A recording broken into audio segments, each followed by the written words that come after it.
Okay, let's unpack this.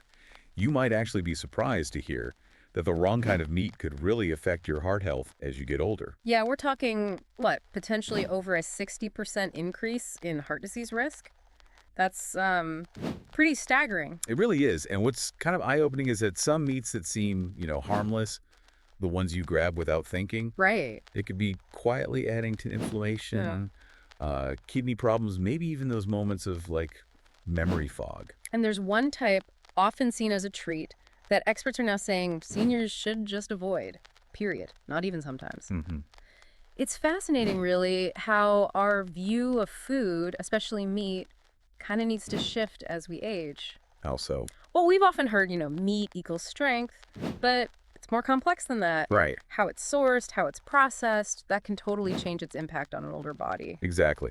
So for this deep dive, our mission is pretty clear. We want to pinpoint the three meats you, as a senior, should probably steer clear of. And importantly, the three that can actually be allies. Hmm. Protecting your heart, keeping your mind sharp, supporting healthy aging. Yeah, we've looked closely at information on senior health, dietary guidelines specifically for people over 65 to pull out the key stuff. And connecting this to the bigger picture, understanding these differences is just crucial. As we age, our bodies don't handle food the same way. Certain compounds just hit harder. Okay, let's jump right into the never touch list then. And we're starting with one that might be, well, a tough one for some people. Bacon. Oh, bacon. Definitely. That smell. Right. The crispiness. Hmm. It's tied to so many good memories. It absolutely has that nostalgic pull, but Yeah. what's really critical for you to understand is, well, what it's actually made of and how that interacts with aging. Right. So beyond the taste, there's this mix of potential issues. High saturated fat, we kind of know about that, and cholesterol. Mm. But it's these chemical preservatives and nitrates and nitrites that are a serious red flag, Yeah. especially for seniors. What's really worrying about nitrates and nitrites is how they can change in your body. They can become these things called nitromins. That's what it means. Yeah. And the World Health Organization, they've put processed meats, bacon included, in group 1 for carcinogens. Group 1. Isn't that the same as... It's the same category as tobacco smoke and asbestos, so it's not just fat. These preservatives act like slow-release toxins. They raise cancer risk, especially when our cells aren't repairing as well as they used to. Wow. And that's not even the whole story, is it? There's something called AGEs. That's right, advanced glycation end products, AGEs. They form when you cook meat at high heat, like frying bacon until it's super crispy.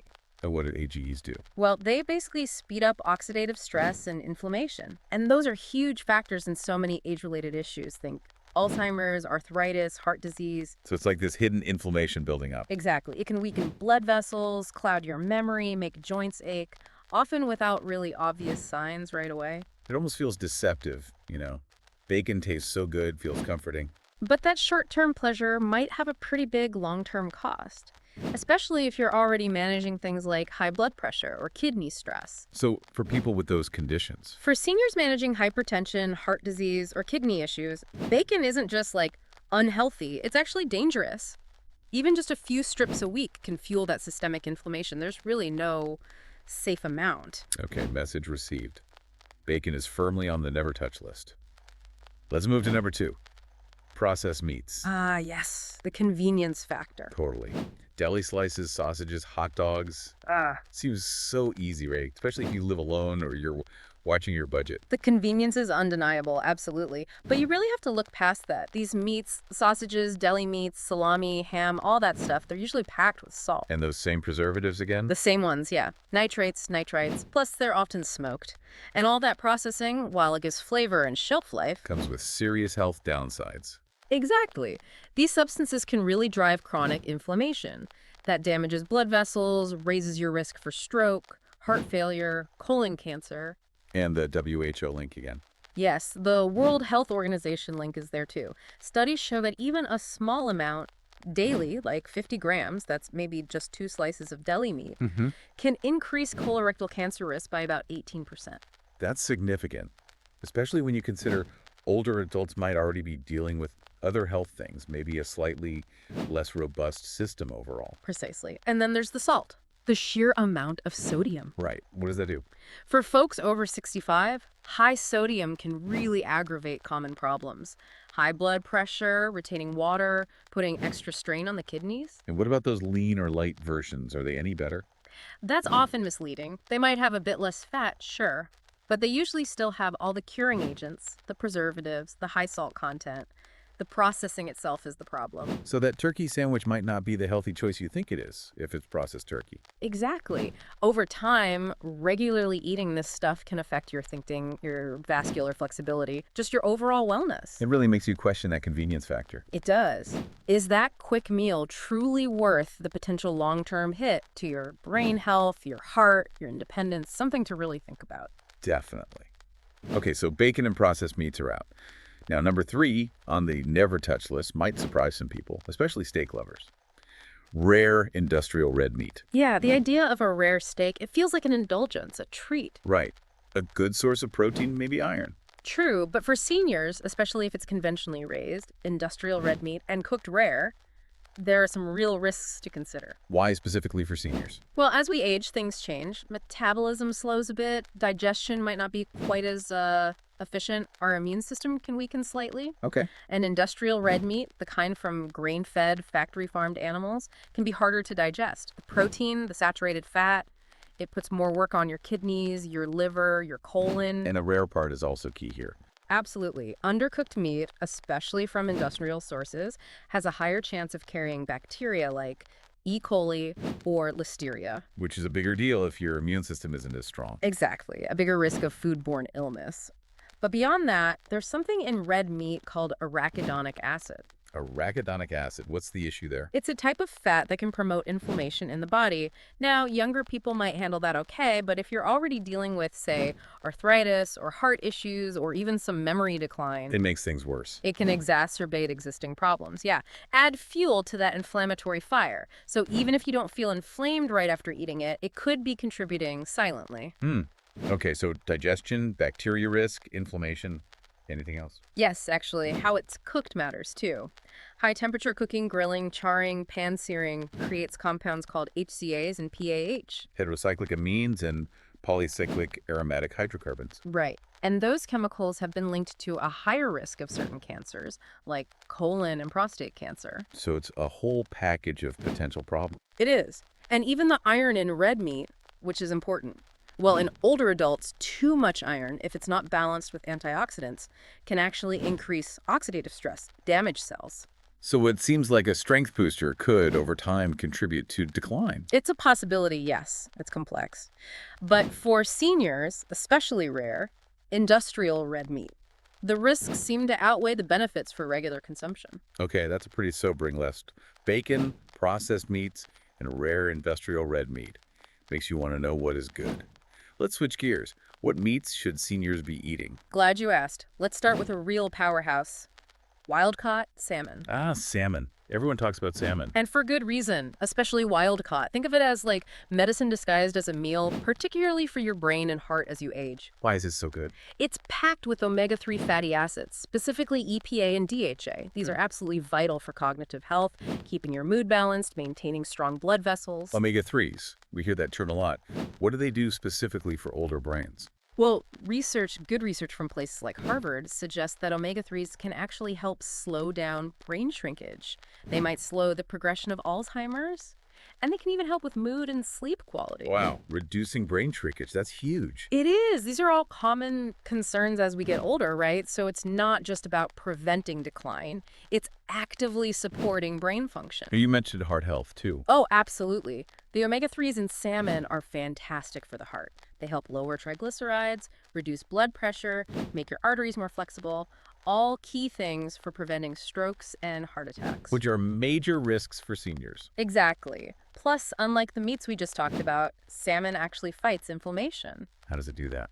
It contains a powerful antioxidant called astaxanthin. That's what gives it the pink color. It's a natural anti-inflammatory. And think about what wild salmon doesn't have. No artificial hormones, no nasty antibiotics, no overload of saturated fat. And the texture is good, too, right, for people who might have trouble chewing. Yes, that's a really important practical point. Properly cooked salmon is soft, flaky, easy to chew and swallow. Big plus for anyone with dental issues or dysphagia. So getting wild-caught salmon into your diet, maybe 2 or 3 times a week. It's a fantastic investment. In your memory, your energy, your mobility, it gives your body the good stuff it needs to stay vital. Okay, wild-caught salmon is definitely a must-eat. What's next on the beneficial list? Let's talk about free-range chicken. Seems simple, right? Basic. Yeah, chicken is pretty standard. But free-range chicken is actually a really powerful, sort of gentle, healing food for seniors. Why gentle? Well, first, it's a great source of high-quality protein that's easy to digest. That's critical because after 65, we tend to lose muscle mass, that's sarcopenia. Right, leading to frailty, false. Exactly. Protein helps fight that. Chicken has amino acids like leucine that are key for repairing and maintaining muscle. And it's gentle on the stomach, doesn't stress the kidneys like some other proteins might. Okay, easy protein. What else? It's got other good nutrients too. Vitamin B6, good for brain function, mood, sleep, zinc for your immune system, niacin for cellular energy. They all work together to support vitality. And the free-range part is important here too, like with the salmon. Absolutely critical. Choosing free range or pasture raised means you're likely avoiding added hormones, antibiotics, maybe even stress hormones from crowded conditions. So a cleaner source of nutrients. Generally, yes. Better fat profile, cleaner taste often too. It's just a better quality fuel for an older body that might not process residues as well. And how should you cook it? Same idea, salmon, gentle methods. Yes, gentle cooking is best. Roasting, poaching, maybe grilling with some olive oil and herbs. Keeps it moist, preserves nutrients, and again helps with that softer texture if needed. It's steady energy, muscle support, immune support. Simple, but effective. A solid choice. Okay, one more must eat, and this one might not be on everyone's regular shopping list. Grass-fed beef liver. Ah, liver. Yes. Definitely not as common these days, but nutritionally it's incredible. A powerhouse. Nature's multivitamin, I think I've heard it called. That's a great way to put it. For seniors, grass-fed beef liver can be amazing for boosting energy, sharpening mental clarity, just building resilience, especially if you feel that energy dip or occasional brain fog. Liver. I feel like my grandparents ate it. Mhm. What makes it so good for older adults specifically? It's unbelievably concentrated in vitamins and minerals.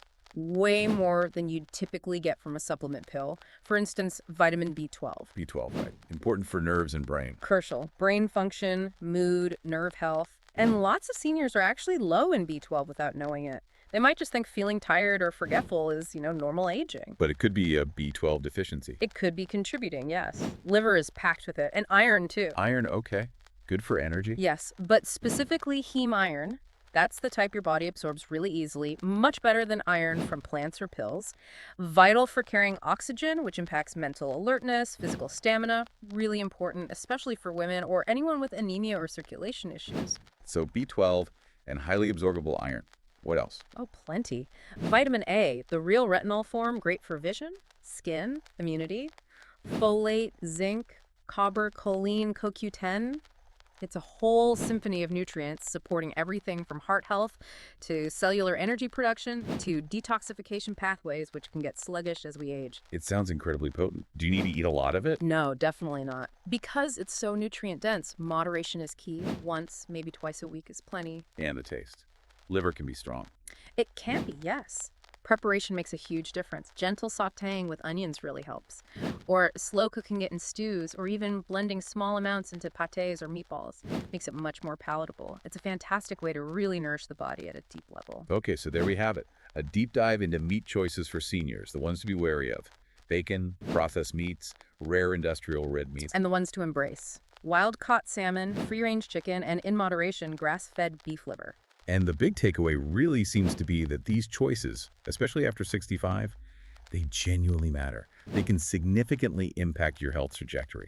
Absolutely. Every food choice you make is kind of a vote. It either supports your body's ability to thrive or it contributes, slowly maybe, to decline. Yeah, the meats we choose can nourish the mind, protect the heart, help us stay mobile, or they can drain energy, cloud thinking, impact independence. And often the negative effects creep up on you, right? You don't always notice until things have already shifted quite a bit. Making those positive choices now is always better than trying to fix things later. So it's not about a massive, sudden diet overhaul necessarily. Not at all. It's about starting with small, intentional changes. Becoming more aware, thinking, okay, is this meat working for me or against me? and prioritizing the ones that truly nourish you. It's really an investment in your future self. Your physical health, sure, but also your mental clarity, your quality of life. Exactly, supporting your ability to keep living fully. So now we'd love to turn it over to you listening. Have you made any changes in the meats you eat that made a real difference in how you feel? Yeah, which meats do you find yourself drawn to? Are there any you consciously avoid now? Let us know in the comments. Share your experiences. Let's keep this really important conversation about senior health going. Because ultimately, the goal for all of us is to live as fully, as vibrantly, and as authentically as possible for as long as possible.